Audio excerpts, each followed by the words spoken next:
Hello everyone, welcome to Suraj Online Classes. I am Manisha and today I am going to teach you some confusing words.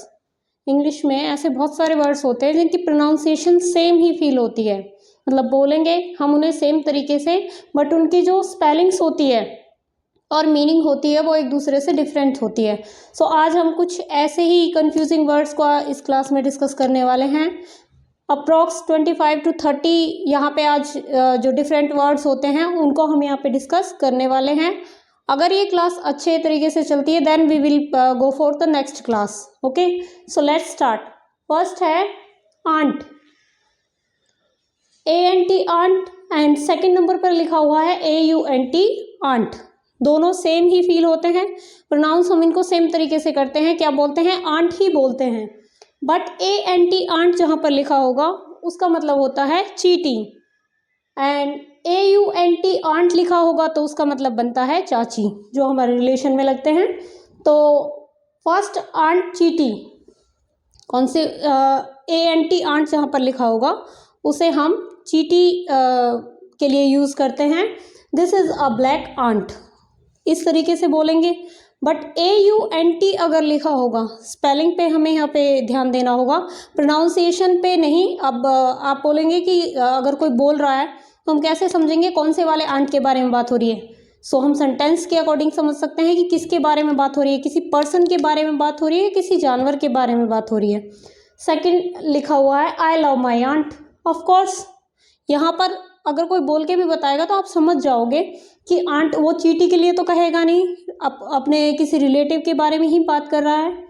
सो ये दो word, हमारा first word था aunt. Pronunciation aunt same है but meaning दोनों के अलग अलग है एंड स्पेलिंग्स भी दोनों की अलग अलग है. कुछ कंफ्यूजिंग वर्ड्स ऐसे भी होते हैं जिनमें मतलब मीनिंग तो सेम ही निकलते हैं पर वर्ड अलग अलग होते हैं. सेम मीनिंग होने के बावजूद भी उनका अपना अलग अलग तरीके से यूज़ होता है, तो उनको भी हम आगे की क्लासेस में डिस्कस करेंगे. सेकंड है बी, BE, बी लिखा हुआ है. नेक्स्ट लिखा हुआ है BEE, बी. दोनों को ही प्रोनाउंसिएशन जब हम करेंगे तो क्या बोलेंगे, बी, बट मीनिंग अलग अलग होता है. अगर बी के बाद 1E लगा हुआ है तो उसका मतलब होगा होना, कोई चीज़ होती है जो उसके लिए हम बी का यूज़ करते हैं. बट डबल ई जब लगी आती है उसके साथ, बी के पीछे अगर डबल ई हम ही लगाएंगे तो वहाँ पर उसका मतलब निकलता है मधुमक्खी, एक प्रकार का जानवर. फर्स्ट है बी प्लस 1E, तो वहाँ पर इसका मतलब निकलता है कोई भी चीज़ जो हो रही है. Try to be a good person, एक अच्छे इंसान बनने की कोशिश करो. तो यहाँ पर बी का मतलब क्या हुआ, होना, कि कोई काम हो रहा है. नेक्स्ट डबल ई जब बी के पीछे लग गया तो उसका मतलब क्या हुआ, मधुमक्खी. The be collected honey from flowers. जो बी होती है, मधुमक्खी होती है, वो कहाँ से हनी कलेक्ट करती है, फ्लावर से कलेक्ट करती है. अब आपने देखा कि दोनों को ही हमने क्या बोला है, बी बोला है, प्रोनाउंस किया बी. बट आप समझ सकते हो हम बोल रहे हैं try to be a good person. जो आप सोच रहे थे कि भाई हम कैसे पहचानेंगे कि कौन से वाले बी की बात हो रही है. सो यहाँ पर देखो आप, try to be a good person, यहाँ पर हम इस बी को तो नहीं लगा सकते. एक अच्छा इंसान होने की कोशिश करो, तो ऑफ कोर्स यहाँ पर हम BE इसी का यूज़ करेंगे. ठीक है, ऐसे ही the bees collect honey from, तो यहाँ पर उन बीज के ही बारे में, मधुमक्खियों के बारे में ही बात हो रही है, तो यहाँ पर हम BE नहीं लगा सकते. तो स्पेलिंग्स पे ध्यान रखना है कि स्पेलिंग क्या लिखी हुई है, प्लस हम सेंटेंस को पढ़ के भी समझ सकते हैं कि कौन से वाले वर्ड के बारे में बात हो रही है. ठीक है, नेक्स्ट आता है हमारा कोर्स. आप लोगों का कोर्स हो गया, आपने बहुत बार सुना होगा कि हमारे कोर्स में ये आ रहा है, हम ये वाला कोर्स हमने चूज़ किया है. सो वो कोर्स क्या होता है हमारा, हम कहाँ किसकी बात कर रहे होते हैं, पाठ्यक्रम की, कि हमारे पढ़ाई में कौन सी चीज़, मतलब हमारा सिलेबस में क्या आ रहा है. सिलेबस के लिए भी वही चीज़ यूज़ करते हैं, ये वाला कोर्स और ये वाला कोर्स. आप देखेंगे इनकी स्पेलिंग्स में माइनर सा डिफरेंस है. COURSE बन गया कोर्स, जो हमारे सिलेबस या पाठ्यक्रम के लिए हम यूज़ करते हैं. बट COARSE ये कोर्स क्या होता है, बोलने में कोर्स ही आया और स्पेलिंग में डिफरेंस बस कहाँ पर आया कि यू की जगह इसमें ए यूज़ हो गया, यहाँ पे नीचे वाले में ए आ गया है, ऊपर वाले में यू आया हुआ था। सो डिफरेंस बस इतना ही है। और इसका मतलब क्या बन गया, यू की जगह जब हमने ए को ऐड कर दिया तो ये हमारा वर्ड क्या बन गया, मोटा या भद्दा। किसी चीज़ को बेकार बताने के लिए हम इसका यूज़ करते हैं। अब आपने देखा कि स्पेलिंग्स लर्न होना, समझना कितना ज़रूरी है कि एक वर्ड का डिफरेंस आते ही उसका मीनिंग ही बदल गया। आप यहाँ पर देखो, I have all course books, मेरे पास मेरे कोर्स की सारी बुक्स हैं। दिस ड्रेस इज कोर्स, ये यहाँ पर ये ड्रेस को बुरा बता रहे हैं कि ये ड्रेस भद्दी है। और यहाँ पर ये कोर्स सिलेबस की बारे में बात कर रहे हैं, अपने कोर्स की बात, जिसको वो पढ़ रहे हैं, जिस पाठ्यक्रम को वो पढ़ रहे हैं उसके बारे में बात हो रही है। ठीक है, तो 3 वर्ड पढ़ लिए हमने। फर्स्ट था आंट, इसको दोनों को ही हमने क्या बोला, आंट। पहले वाले आंट का मतलब चीटी था, दूसरे वाले आंट का मतलब चाची था। सेकंड है बी, पहले वाले बी का मतलब था होना, कि कोई काम हो रहा है। एंड दूसरे वाले डबल ई जब लग गया उसके पीछे तो उसका मतलब क्या बन गया, मधुमक्खी। सुने होंगे आपने ये वर्ड्स बहुत बार, बट जब हम इनको साथ साथ देख रहे हैं तो हमें पता चल रहा है कि कितने सिमिलर हैं और सेम ही इनकी प्रोनाउंसिएशन आती है।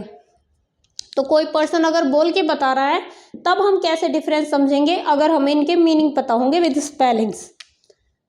नेक्स्ट पे आ जाते हैं एक्सेप्ट। अब देखो आप, एक्सेप्ट के हमारे पास 3 एग्जाम्पल हैं। पहला भी एक्सेप्ट है, दूसरा भी एक्सेप्ट है और तीसरा भी एक्सेप्ट ही है। फिर हम इनमें डिफरेंस कैसे बताएंगे कि ये अलग कैसे हुए एक दूसरे से।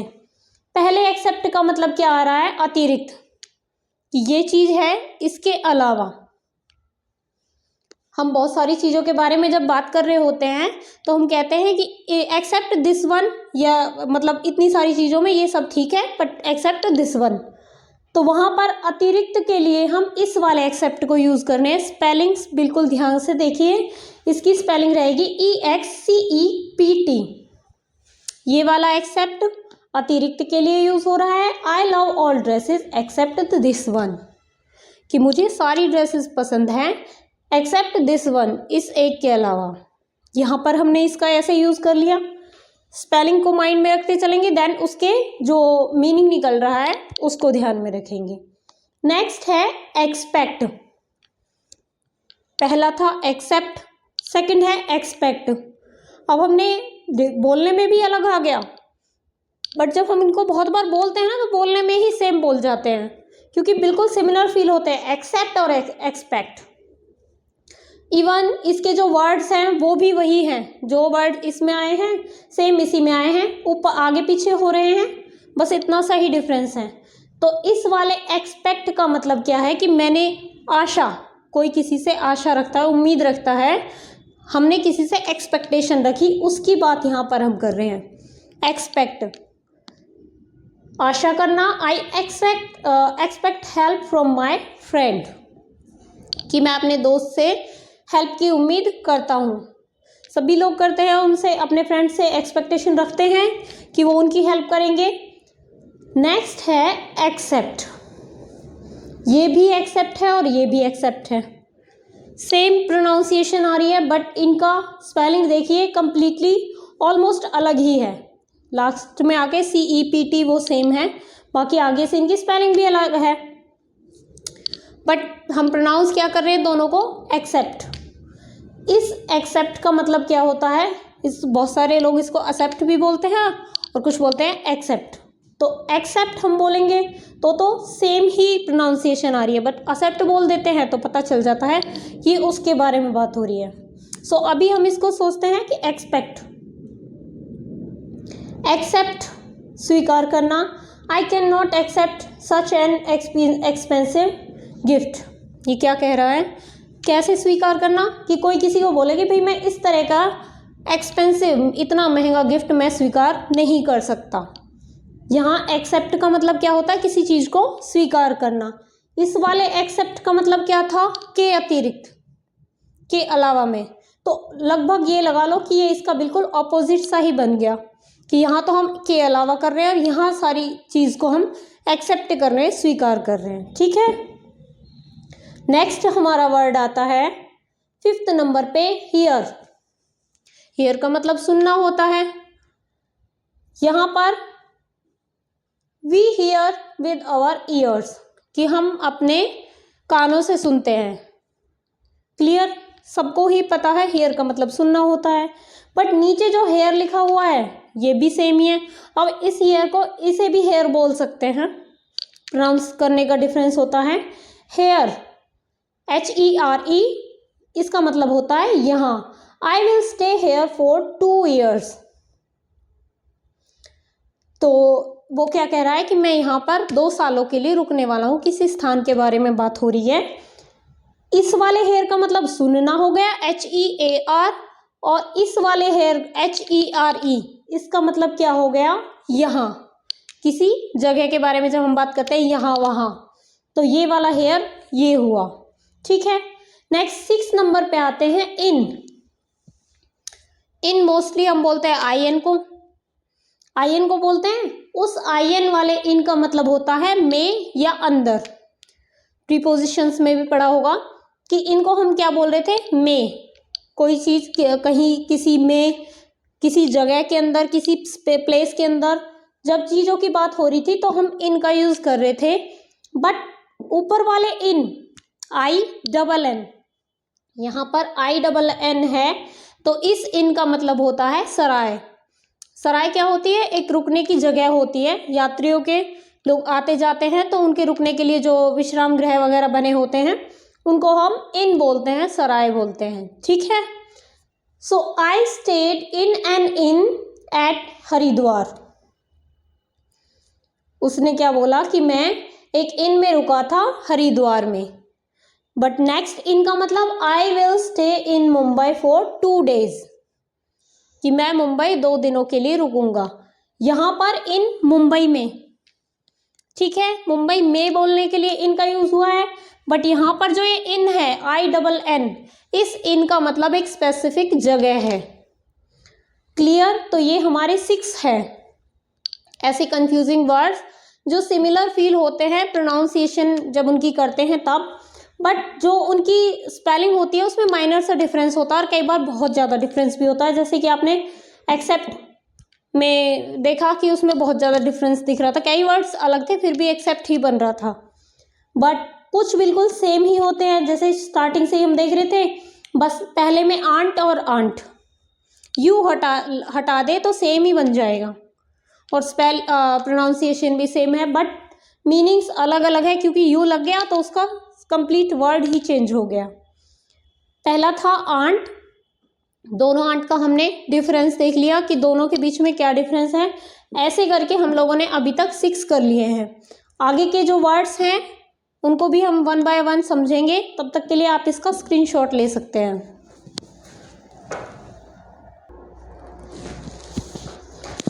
सो yes, these are our next words जो कंफ्यूज करते हैं सिमिलर प्रोनाउंसिएशन वाले वर्ड्स।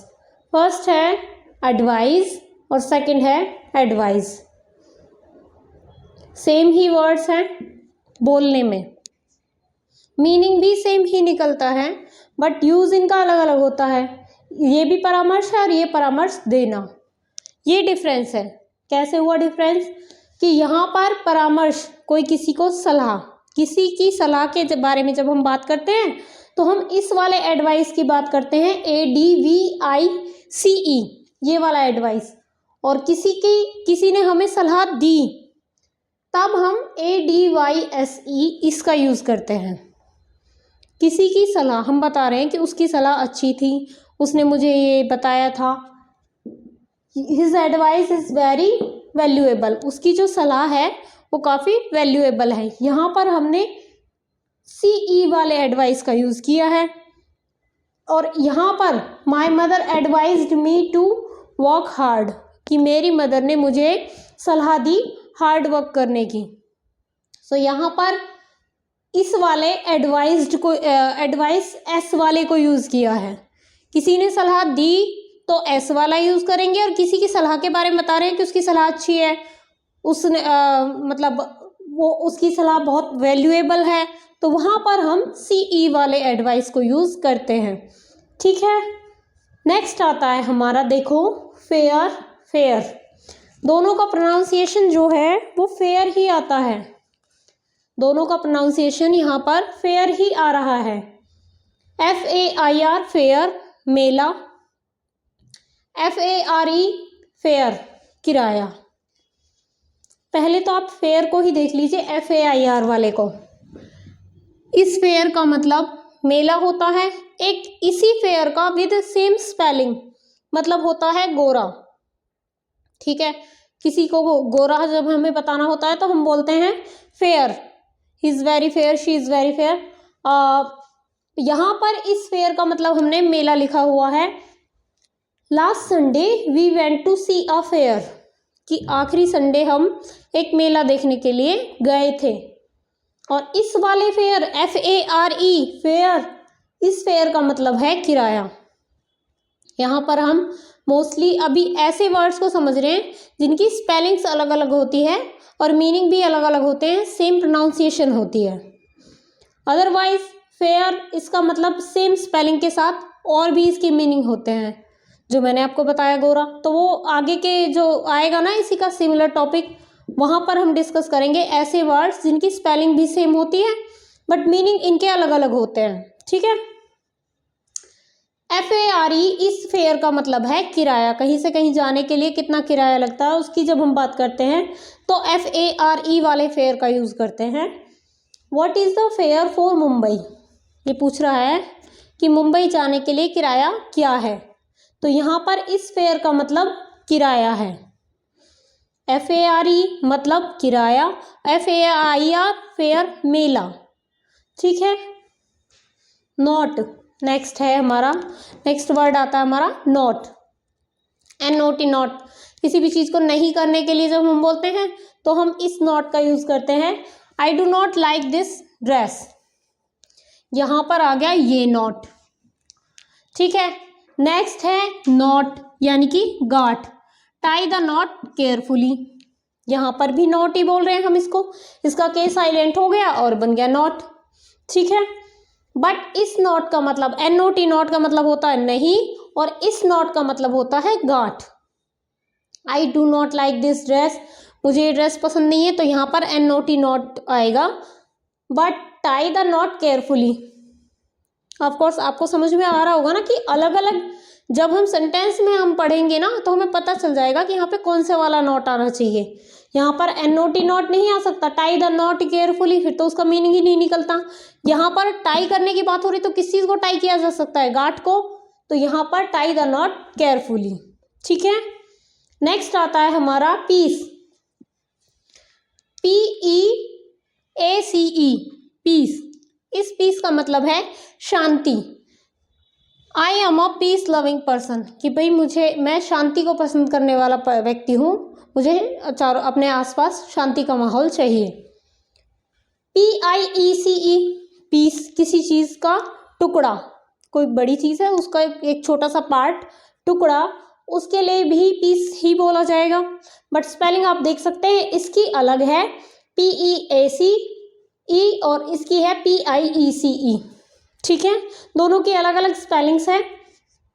इस पीस, टुकड़ा, please give me a piece of cake, तो यहाँ पर आप इस वाले पीस का तो यूज़ नहीं कर सकते।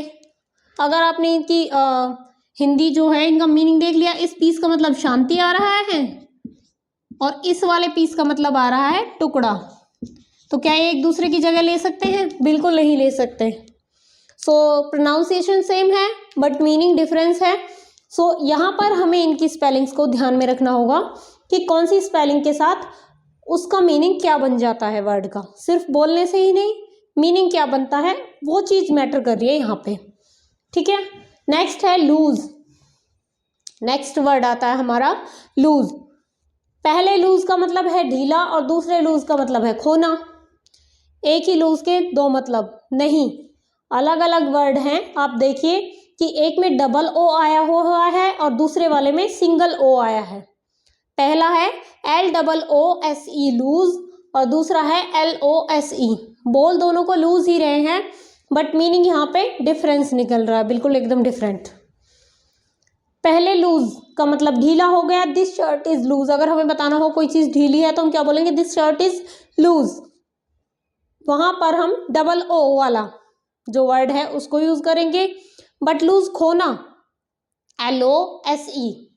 डोंट लूज योर टेम्पर, कि अपना आपा मत खो। यहाँ पर जो खोने वाली बात हो रही है वो कौन से वाले वर्ड के साथ आएगी, LOSE, लूज। ठीक है, ये हो गया हमारा नेक्स्ट वर्ड। अगले पे आते हैं, आइडल, IDOL, आइडल। इस आइडल का मतलब होता है मूर्ति। आगे भी आइडल है, IDLE, आइडल। इसका मतलब है बेकार या निर्जीव या निठल्ला, किसी को हम बोलते हैं तो उसको हम आइडल बोलते हैं। ठीक है, आइडल जो ऊपर वाला है IDOL, आइडल, इसका मतलब निकल रहा है मूर्ति। This is a beautiful idol. हम किसी मूर्ति के बारे में बात करेंगे तो हम क्या यूज करेंगे, IDOL। याद कैसे रखोगे, DOL डॉल होता है, DOLL होता है, बट यहाँ हम सिर्फ DOL को पकड़ लेंगे पीछे से कि DOL इसका आ गया, मतलब ये मूर्ति की बात हो रही है। डॉल भी मूर्ति जैसी ही सिमिलर साउंड होती है। नेक्स्ट है हमारा राइट, WRITE, राइट। और नेक्स्ट है RIGST, राइट। दोनों बोलने में राइट ही कहे जाते हैं बट मीनिंग अलग अलग है। देखिए, इसका मतलब है राइट, लिखना, WRITE, write. I am writing a letter, कुछ भी हम राइट के बारे में बात कर रहे हैं। आई राइट विद पेन, कि मैं पेन के साथ लिखता हूँ। तो यहाँ पर लिखने को हम राइट ही बोलेंगे, बट ये लिखना है तो हम क्या लिखेंगे, WRITE। बट अगर हमें बोलना हो सही, हम किसी को यू आर एब्सोल्युटली राइट, या सीधे हाथ के बारे में बात करते हैं जब हम, ये सीधे, ये सीधा है, बाएं तरफ है या दाएं तरफ है, तब हम बात करते हैं तो भी हम क्या बोलते हैं, my right hand is hurt, मेरा जो सीधा हाथ है वो हर्ट हो गया, उसमें चोट लग गई है। इस तरीके की बातें अब इसने बोली, ये भी राइट ही आया। और यू आर एब्सोल्युटली राइट अगर हम बोलते तो उसमें भी राइट ही आता। उस राइट का मतलब सही होता, इस वाले राइट का मतलब है दाहिना, दायां बायां जो होता है। ठीक है, और इस वाले WRITE वाले राइट का मतलब है लिखना। सो अभी तक हमने टोटल 13 जो हमारे कंफ्यूजिंग वर्ड हैं वो डिस्कस कर दिए हैं, और आगे भी हम इनको करेंगे जितने भी आज की क्लास में हो पाते हैं। सो क्लास को अगर आप लोग ध्यान से देख लेते हैं, एक एक वर्ड आपको यहाँ एक्सप्लेन किया जा रहा है। सो आई होप कि उसके बाद आपको अलग से पढ़ने की ज़रूरत भी नहीं पड़ेगी। एक बार पढ़ेंगे आप, देखेंगे क्लास, तो ये आपके माइंड में अच्छे से सेट हो जाएंगे। आगे के लिए आप प्रैक्टिस के लिए स्क्रीनशॉट लेके रख सकते हैं।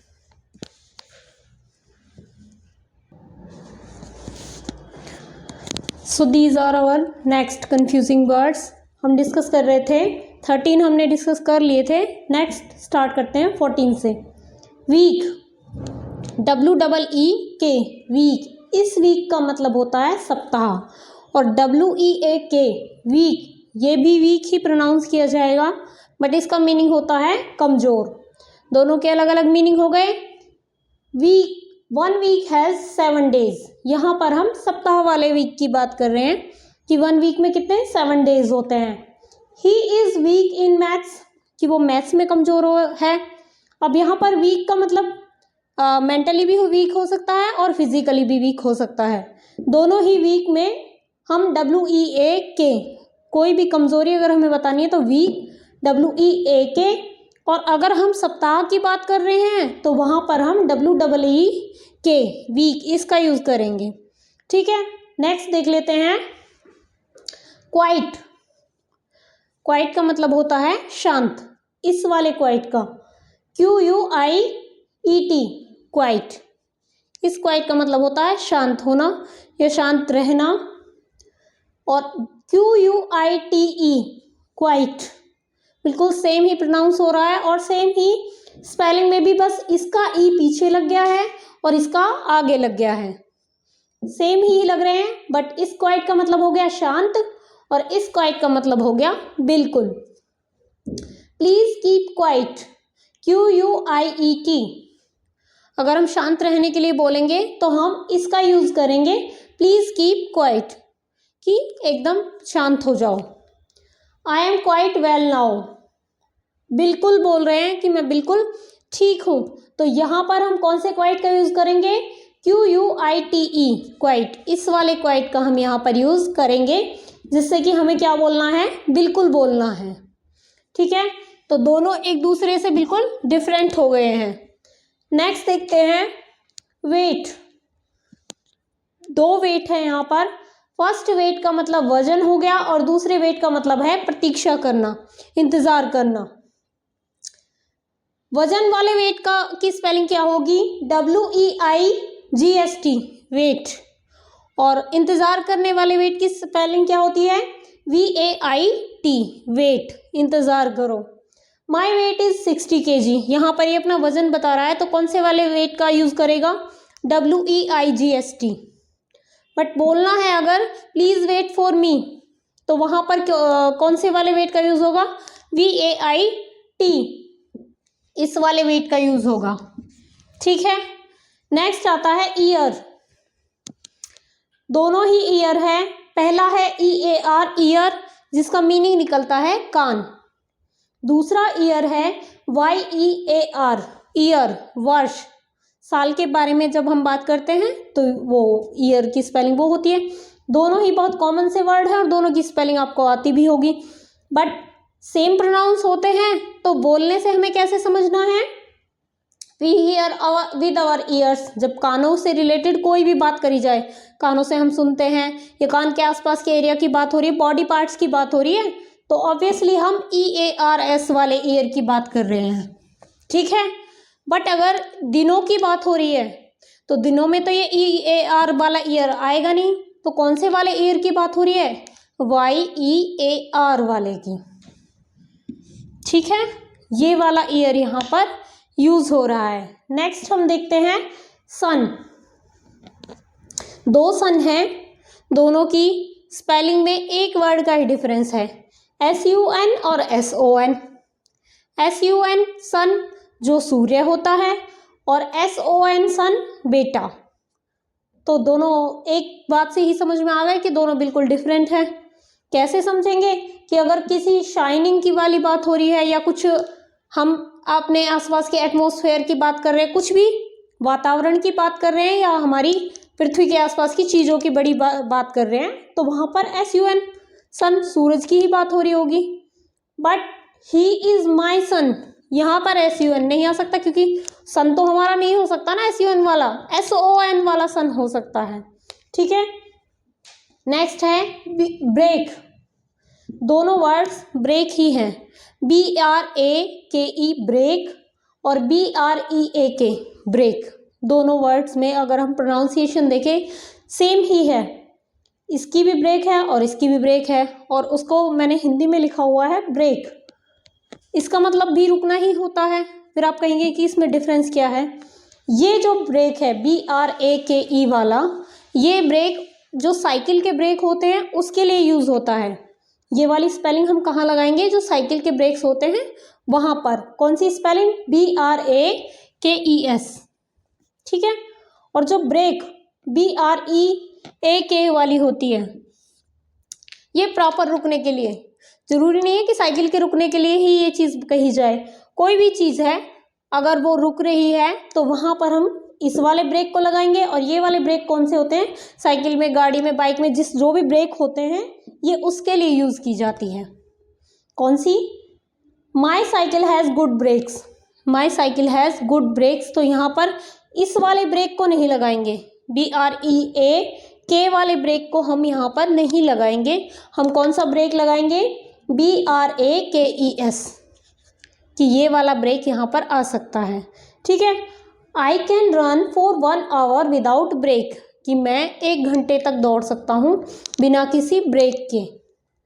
तो सिमिलर मीनिंग भी हो सकते हैं, बट कहाँ पर क्या यूज़ करना है वो यहाँ पर आपको बताया जा रहा है। नेक्स्ट है माइनर, MINOR माइनर और MINER माइनर, सेम ही प्रोनाउंसिएशन है। बट ऊपर वाले MINOR वाले जो वर्ड है, इसका मीनिंग निकलता है अल्पवयस्क या अल्पसंख्यक। उसके लिए हम माइनर का यूज़ करते हैं। अल्पवयस्क यानी कि जो वयस्क अभी हुआ नहीं है, शुरुआती दौर में है। I am still a minor, ये बोल रहा है कि मैं अभी भी एक अल्पवयस्क हूँ, पूरे तरीके से वयस्क नहीं हुआ हूँ, ये अपने बारे में बात कर रहा है। बट अल्पसंख्यकों के बारे में भी बात की जाए तो वहाँ पर भी माइनर ही लगाया जाता है। अल्पसंख्यक क्या होते हैं? जिनकी, जैसे देश की जनसंख्या है उसमें उनका परसेंटेज कम होता है धर्म के आधार पर, जाति के आधार पर, तो उनको भी हम अल्पसंख्यक ही बोलते हैं, ठीक है, यानी माइनर बोलते हैं। वो अल्पसंख्यक होते हैं, उनको हम माइनर बोलते हैं। नेक्स्ट है MINER, माइनर। ये वाला माइनर कौन सा है? जो खान में काम करते हैं। बड़ी बड़ी खान होती हैं कोयले की या किसी भी मटेरियल की होती हैं, तो उनमें जो अंदर जाके खोद के उनके अंदर जाते हैं सुरंगों में, उनको हम माइनर बोलते हैं, खान में काम करने वाले। The miner lives a risky life. जो माइनर होते हैं उनकी लाइफ बहुत ही रिस्की होती है। रिस्की किस लिए होती है? कि किसी भी तरीके का उनके साथ कुछ भी मिसहैपनिंग हो सकती है कभी भी। तो यहाँ पर कौन से वाले माइनर की बात करें? जो अंदर खानों में जाकर काम करते हैं, किसी भी मटेरियल की या कोई भी खान हो सकती है, जो धरती के अंदर से निकाले जाते हैं खोद कर, कोई भी मेटल। सो ये थे हमारे total 20 confusing words. I hope आज की क्लास के बाद जो ये 20 वर्ड्स हैं, इनमें तो आपको कोई कन्फ्यूज़न नहीं रह जाएगा। 20 इनकी काउंटिंग में आ रहा था, बट टोटल हमारे 40 बन रहे हैं। एक में हमने दो वर्ड्स को लिखा है कि इनके बीच में क्या सिमिलरिटी है और क्या, कहाँ से ये डिफरेंट हैं। तो इस तरीके से करके ये आपके टोटल 20 वर्ड्स थे, जिनको आज हमने आज की क्लास में डिस्कस किया है। अगर आपकी क्लास आगे अच्छी चलती है, इस पे रिस्पॉन्स अच्छा आता है, तो इसके लिए एक अलग से वीडियो और भी डाल देंगे बाकी के कंफ्यूजिंग वर्ड्स, क्योंकि अप्रॉक्स 45 to 50 हमारे कंफ्यूजिंग वर्ड्स हैं, जिनको मैं यहाँ पे डिस्कस आगे चल के करने वाली हूँ। तब तक के लिए थैंक यू।